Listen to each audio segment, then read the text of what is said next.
introducing your host for today, Mr. KJ. Hi mga buhay and good afternoon ladies and gentlemen. Welcome to Cebu Safari and Adventure Park. Once again, my name is KJ and I will be your host for today. So everyone, hi! Hello! Hello! Hi! And how about we start this afternoon with the biggest round of applause? Parinig naman ng isang malakas na palakpakan! Alright, an amazing energy. So everyone, did you see our group of pigeons? Well, did you know that pigeons can remember places and find their way back home no matter how far they will go? That's why they are used as messengers to carry out messages to our friends, families, and loved ones. Now, ladies and gentlemen, please sit back, relax, and also enjoy as our fine feathered friends will showcase their natural behaviors. We'll invite guest participation and also to share an important environmental message. Now, let me ask you something. Are you ready to be amazed by our fine feathered friends? Yes! Alright, now to start off, let me call my partner here on stage, Mr. Irvin, together with our blue and gold Makoni, Amigo. So Amigo originated from South America and lives in the rainforest of Brazil. As he is a very responsible bird, he loves to see his environment clean. Now we have here some sample Joshes, and let's see what Amigo will do. So first, he picks up a can, walks all the way, open again, and drop it inside. Good bird. Second one, he picks the plastic cup, walks all the way, open the bin, and drop it inside. Nice one, buddy. And for the last one, he picks up the crumpled paper, walks all the way, open the bin, and drop it inside. Good bird. Now see if the bird can do it, why can't we, right? So always remember to put your trash in the trash bins.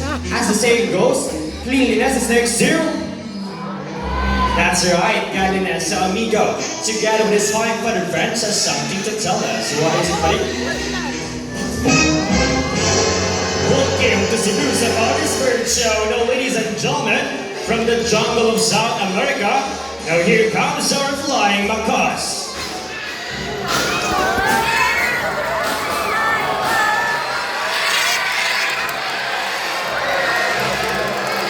So we have here a total of 6 blue and gold flying macaws named Harry, Hardy, Tony, Matt, Kyle, and Carl. We also have here our big-wing Makoni, Rico. So macaws are very adaptive, whatever environment they are in, it becomes quite normal to them. So when they are surrounded by many people, they will accept many people. Now for their diet, they will eat seeds, fruits, pulp fruits, vegetables, flowers, stamps, and leaves. And in the wild, they eat mud or clay to neutralize toxins from the various plants in their diet. And it also gives them essential minerals like iron, calcium, and most especially sodium. Now this bird, they can grow from 75 to 85 centimeters in length with a wingspan of 3 to 4 feet. And this bird, they have a strong and powerful beak that can easily crack nuts and seeds with an impressive bite force of 500 to 700 psi. So psi means pounds per square inch. And just like how humans can be left or right-handed, macaws have a favorite food to use while holding their food. Now, did you know that most macaws are left-footed? Now, there are 400 total species of parrots globally, and the blue and gold macaw, they are ranked as the third largest parrots in the world. So, a round of applause to our flying macaws. So, our next bird we have is a very special, intelligent, and also a very handsome bird. But I need your help to call him. Can you say Jumbo? Jumbo! Alright, everyone say it louder, say Jumbo! Jumbo! There you are, buddy. Now here's our green-winged Makoni, Jumbo. So Jumbo, buddy, good afternoon. So can you wave to the crowd like this one? Hi. Alright, so everyone, can you wave back and say hello, Jumbo? So macaws have a very long tail with feathers that can grow up to 3 feet from its head down to its tail. And with its tail itself, it roughly extends up to 2 feet. Now Jumbo will go to show you his beautiful tail. Can you turn around, buddy? Turn around. Good. That's one. Nice. So as you can see, most of their colors are outside their bodies, and it has less colors under the wings. Now I'm going to show you his beautiful wings. But first, can you say wings? Wings! Alright, everyone say it again. Say wings. Wings! And lastly, macaws' feet are zygodaculus, meaning they have 2,000 points forward and another 2,000 points backward. They can also use their feet to hold on things and climb. So Mr. Irvin here has a groundnut. He will go to place it into the plastic basket. Now let's see what Jumbo will do. So Jumbo carefully lifts out the plastic basket and got his nut. Good bird. Now as what I've said earlier, that Jumbo is a very special bird. So everyone, you wanna know why? Well, that's because Jumbo loves to go to school, to the bird school. So we prepared puzzle tests for Jumbo, and the first one is a spelling test. So we have here 5 animal pictures. We have here the zebra, a horse, a tiger, a snake, and also a camel. So everyone, just choose one animal picture. What would it be? Tiger. Now say it louder. Yes, I'm pretty tiger. Let's have the tiger by Miss Rachel. So while Mr. Charles is arranging the jumbled letters, let's proceed here to Mr. Irvin to ask some questions about Jumbo. Alright, so hi Jumbo and hi Mr. Irvin. Good afternoon. How are you today? I'm good. That's good to hear. So for our first question about Jumbo, where did Jumbo originally came from? South America. South America, but I guess he loved to stay here in the Philippines, right? True. Chill. Alright, well I guess we're all set and ready. Now Jumbo buddy, take a good look at the picture. Let's see if you can spell that tiger word correctly. First letter, he picks up the letter T. Nice one. Second letter buddy, he picks up the letter I. Good bird. Third letter Jumbo, and he picks up the letter G. Now time for the fourth one. Fourth letter, and he picks up the letter E. Good bird. Now time for the last letter, Jumbo. You can do it, buddy. Alright, take your time. No need to rush. You have all the time you need, buddy. Is it letter A or letter R? Take your time. There's no need to rush. And he picks up the letter R. So tiger spells as T-I-G-E-R. So everyone, is it correct? Alright, so this type of behavior showcases intelligence, curiosity, social nature, and how quickly they can learn. In fact, macaws are often compared to a 4-year-old children because of how they think and act. And, well, I guess the spelling test was a very easy test for Jumbo. Let's make it more difficult. Let's proceed to the mathematical test in addition form. So everyone, just give me 2 numbers from 1 to 10. You can raise your hands or hand signs. How about this side? Let's hear 5. How about this side? Higher than 5. Higher. Is here 7. Let's have 5 plus 7. So while Mr. Charles is arranging the jumbled numbers, let's go back here to Mr. Irvin to ask more questions about Jumbo. Alright, so Mr. Irvin, what are Jumbo's favorite foods? Variety of seeds, fruits, and vegetables. So Jumbo's favorite foods are a variety of seeds, fruits, and also vegetables. Now Mr. Irvin, what are Jumbo's favorite subject? English and math. Wow, English and math. Now for my last question about Jumbo, where did Jumbo love to go to school? University of Cebu Safari. University of Cebu Safari. What a nice school for an intelligent bird like Jumbo, right? Now Jumbo buddy, what is 5 plus 7? That's your favorite subject. First number, he picks up the number 1. Good bird. Last number buddy, to complete the 5 plus 7. Alright, so again, no need to rush. Take your time. Is it number 5, number 2, or 0? And he picks up the number 2. So 5 plus 7 is equal to 12. So everyone, is it correct? Alright, so a round of applause to our green-winged macaw named Jumbo. Now at this moment, I need a volunteer. One adult volunteer. Just make sure you're not afraid of the birds, okay? So our volunteer staff at the Yuki will be the one to pick up the volunteer and also to give instructions to them. Alright, just take off your cap. Alright, just be careful going down and kind of listen to the instructions of our volunteer staff.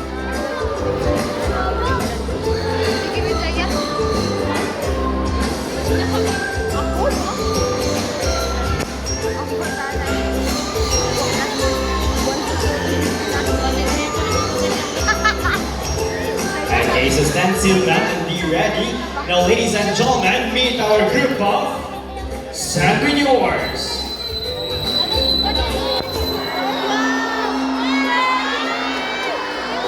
So Sanguineurs are also known as San Paragots. They are very playful, social, and have a very long voice. They are native to the northeastern part of South America, like Brazil and Venezuela. Thank you so much, buddies, and thank you so much, ma'am. You can now take your seat. Now, time for our next volunteer. I need another adult volunteer who will also stand there at the center aisle. So our volunteer staff, Ate Sheila, will be the one to pick up the volunteer. Okay, well, I guess we already have our adult volunteer. So watch your step.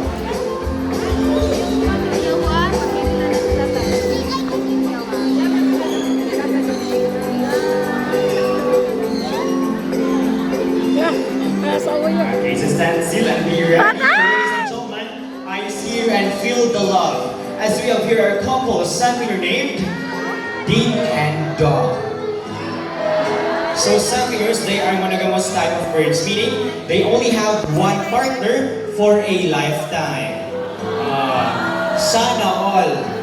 But when their partner dies, that will be the only time that they will find another mating partner. They're also monomorphic, meaning both male and female shares the same physical features. So thank you so much, ma'am. You can now take your seat. So everyone, if you want to feed our Sanguineurs, you have Sanguineur feeding at the Birds of the World. Now time for our next volunteer. I need another adult volunteer with a money or a paper bill. Wala nang isa sa money. Just pick any kind of paper bill. Okay, so our volunteer staff, Ate Sheila, will be the one to pick up the volunteer. Just raise your hands if you want to volunteer. Any kind of paper bill will do. Okay, well, I guess we already have our adult volunteer, so sir, just be careful going down and kindly proceed up here on stage.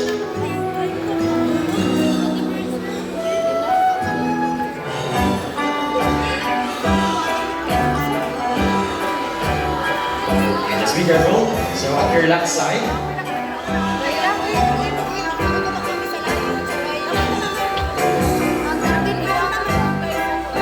Okay, so hi sir, good afternoon. So how are you today?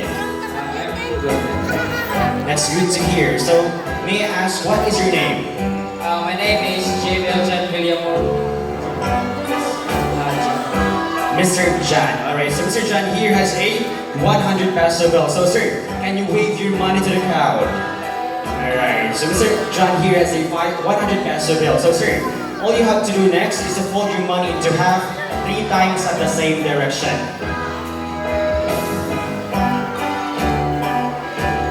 Okay, that's good. So, my next question is, do you have an extra money? No, sir.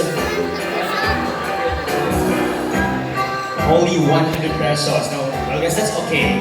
Now, are you sure about your 100 pesos? Yes, I'm sure. Sure, not sure. All you have to do next is to extend your right arm like this and hold the tip of the money.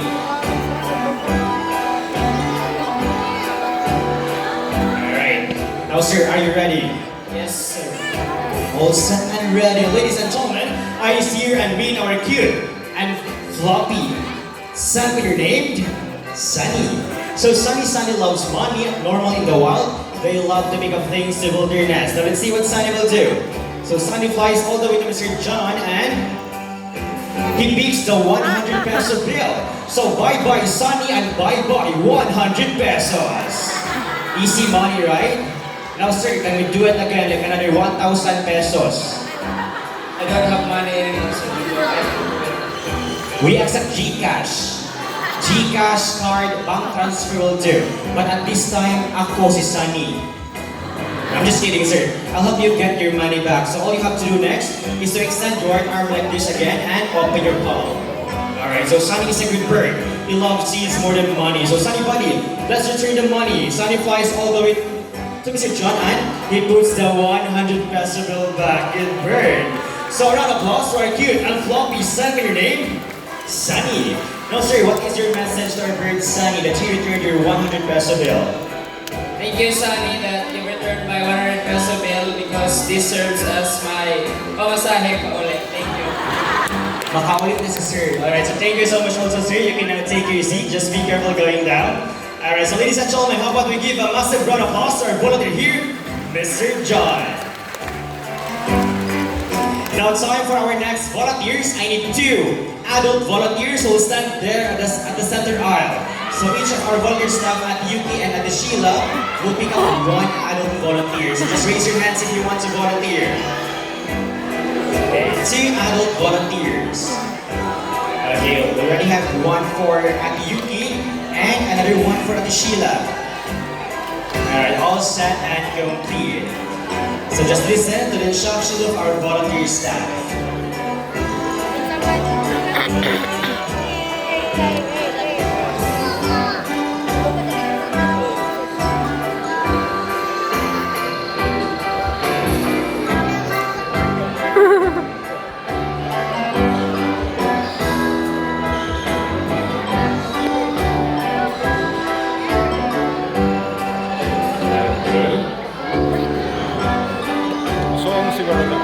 Song.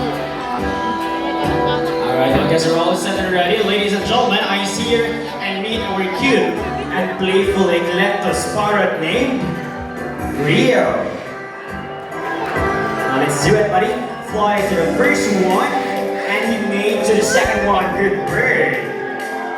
So Eclectus parrot, they can grow from up to 15 to 18 inches long, and they are known by their high pitch calls. Now let's do it again, buddy.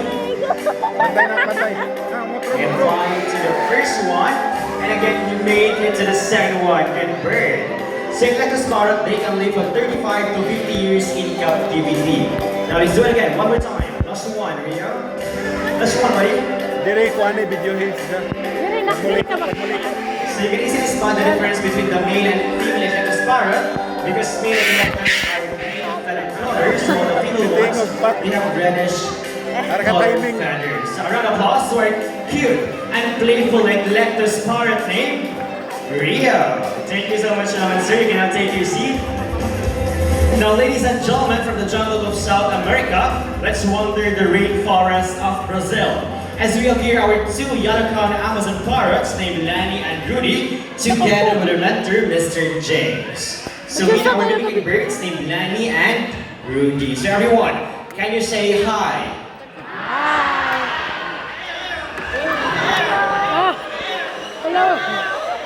So yellow-crowned Amazon parrots are the most commonly kept Amazon species due to their excellent talking ability and playful nature. That's right. This type of bird are great at mimicking everyday sound like a rooster, cat, a dog, a telephone ringing, or even a whistle. Now let's start with the rooster first.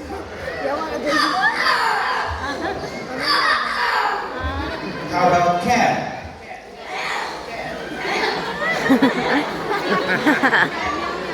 Napagaw. Really, can you bark?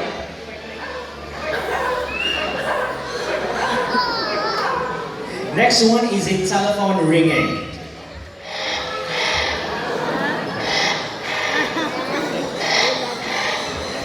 Last one is a whistle.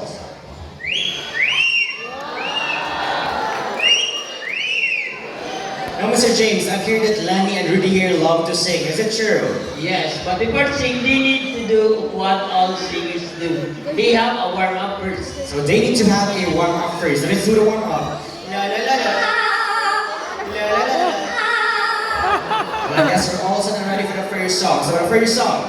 Whoa, whoa, yeah. I love you more than I can. Whoa, whoa, yeah. I love you more than I can. Now, for the second song, let me ask first. Who's celebrating their birthdays today? Or within this month? Alright, so happy birthday to all the celebrants. So, Lani and Rudy, we have some celebrants here today. What will you do next?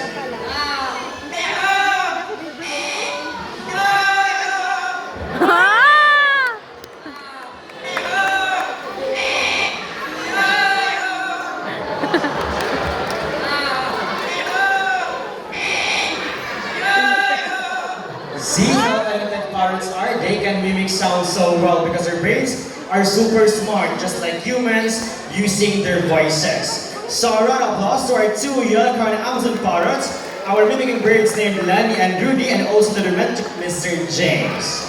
Since we're already here in Brazil, let's meet Lani and Rudy's good friend, our most handsome, Tuku named Mr. Horn.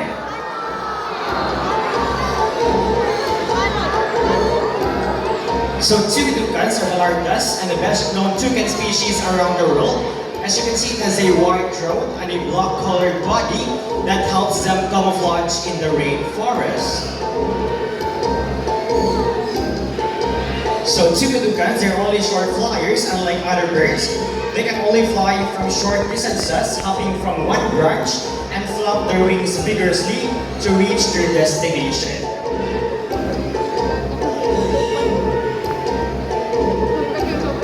So there are 40 toucan species around the world, and one thing they have in common is their large and colorful bill. Now these type of birds can be seen in the skies of Brazil and Venezuela.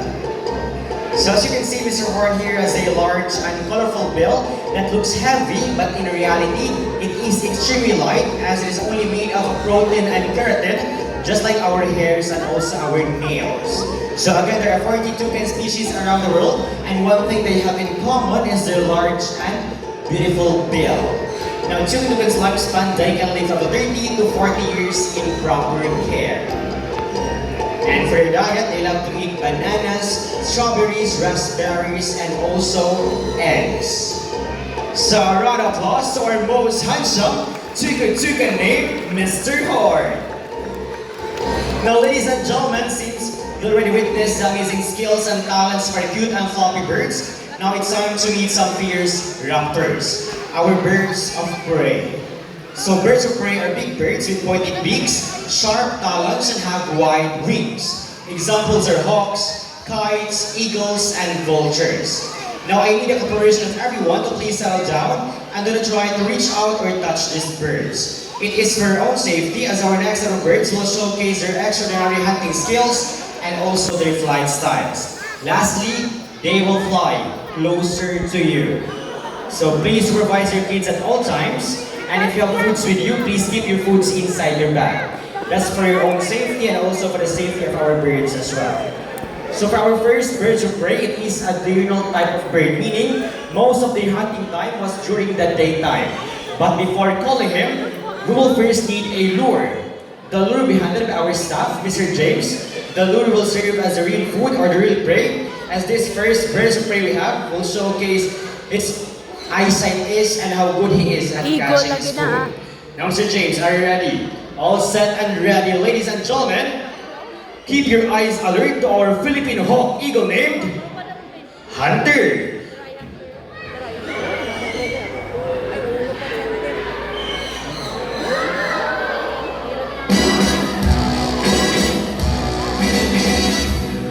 Nice catch, Hunter.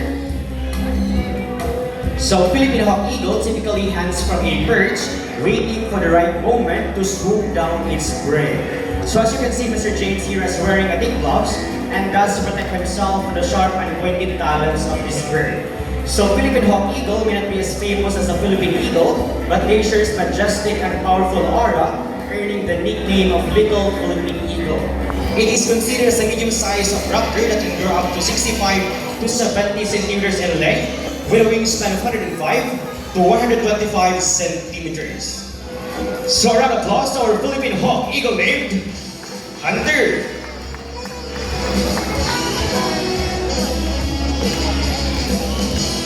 So for our next birds of prey, it embodies the beauty and mystery of the night.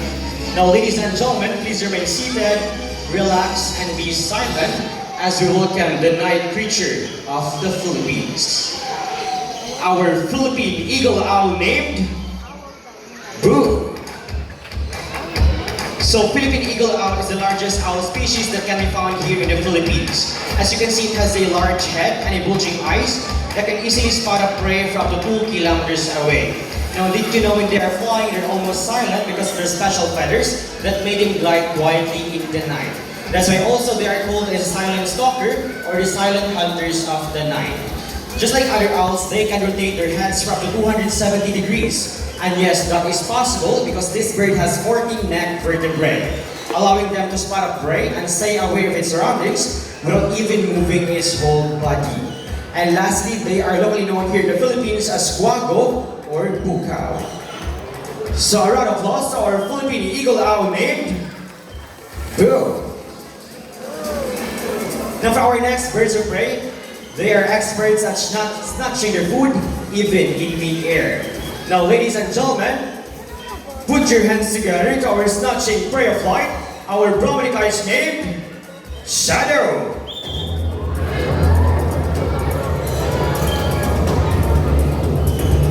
But wait, there's more. Here comes our second Brahminic named Argus.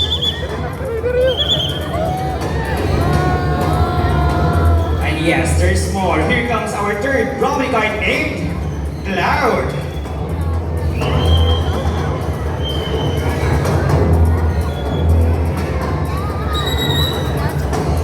So Brahminic has a white plumage which head down to its underparts, and the rest of its colors are striking chestnut brown.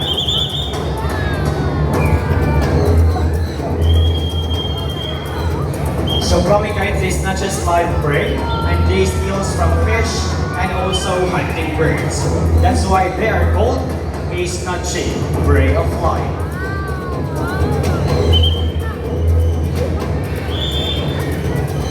So again, please remain seated and do not try to reach out or touch this bird.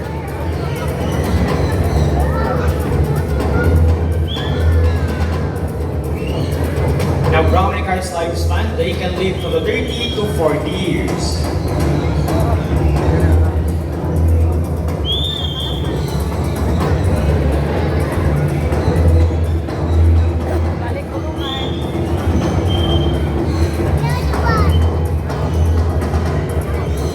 Thank you so much, Mr. Charles.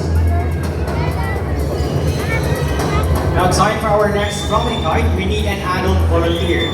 Just make sure you're not afraid of the birds. Alright, so raise your hands if you want to volunteer. I need one adult volunteer. So Ate Yuki will be the one to pick up the volunteer.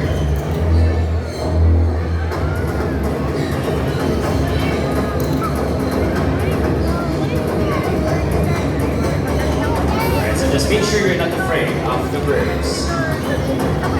Just be careful and can you listen to the instructions Ano of yung our otro volunteer kuha staff. ng orientation ng video kay mabisa ng quality. Kung tindo, ana ra bilin na bili tindo kay mautro ang quality ana.